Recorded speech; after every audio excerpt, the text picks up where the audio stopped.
So I was scrolling my feed yesterday and I couldn't believe the amount of videos that featured loaded jumps. And it makes sense. If you look at the literature, loaded jumps are able to produce higher peak power than weight room movements, sprints, and unloaded jumps. But don't make the mistake I used to make. Just because an athlete is expressing a lot of power through a loaded jump doesn't necessarily mean it's the best way to build power. The key is to focus less on the output of the exercise and focus more on the stimulus the exercise provides. Loaded jumps are too light to provide a stimulus to get you stronger. So for a weaker rugby player that can only squat 60 kilos, it's more beneficial for them to work towards a 100 kilo squat rather than doing loaded jumps with 20 kilos, as that way he'll improve his potential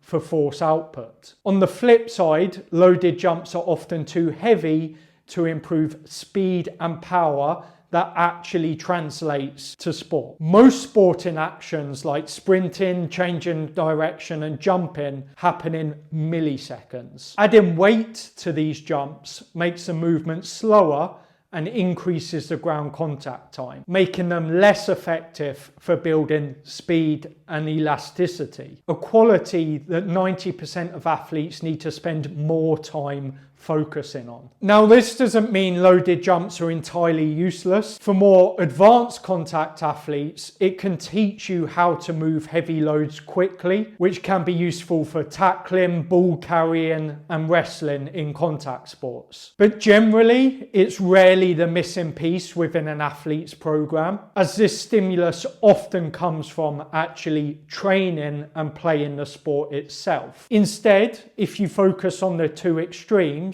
so sprints, jumps and plyometrics at the start of your session, and then moving into more of your maximal strength lifts, you'll find the middle ground often takes care of itself and you'll improve your loaded jumps without actually doing them.